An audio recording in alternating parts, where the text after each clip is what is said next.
خدا کی قدرت کی عجیب نشانی۔ گولڈن پلوور نامی ایک پرندہ جو اپنی ہجرت کی وجہ سے بہت مشہور ہے۔ یہ ہر سال امریکی ریاست الاسکا سے ہوائی کے جزیرے تک 4000 کلومیٹر کی پرواز کر کے ہجرت کرتا ہے۔ اس کی یہ پرواز 88 گھنٹوں پر محیط ہوتی ہے، جس میں وہ کہیں نہیں ٹھہرتا، راستے میں کوئی جزیرہ نہیں اور یہ پرندہ تیر بھی نہیں سکتا۔ یہی وجہ ہے کہ درمیان میں کہیں سستانا ناممکن ہے۔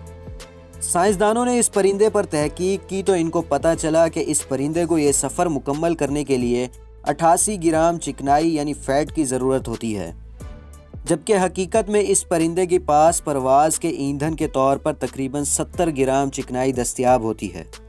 اب ہونا تو یہ چاہیے کہ یہ پرندہ 800 کلومیٹر پہلے سمندر میں مر کر ختم ہو جاتا، لیکن یہ کیسے پہنچتا ہے؟ اس کا جواب حیران کر دینے والا ہے۔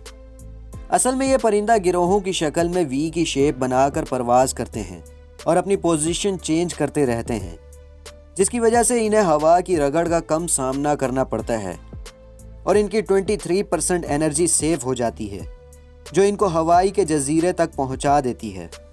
6 یا 7 گرام چکنائی ان کے پاس ریزرو فیول کی صورت میں موجود ہوتی ہے، جو ہواؤں کا رخ مخالف ہونے کی صورت میں ان کے کام آ جاتی ہے۔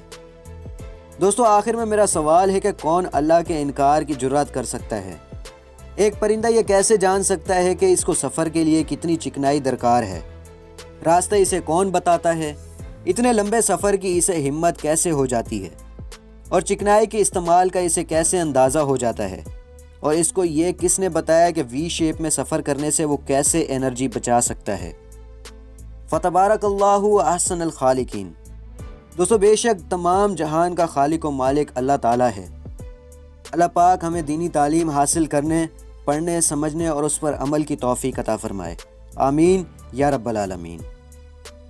اگر ویڈیو پسند آئی ہو تو ویڈیو کو شیئر کر دیجیے گا اور ایسی مزید انٹرسٹنگ اپڈیٹس کے لیے چینل کو سبسکرائب کر لیں۔ ملتے ہیں نیکسٹ ویڈیو کے ساتھ، تب تک کے لیے اللہ حافظ۔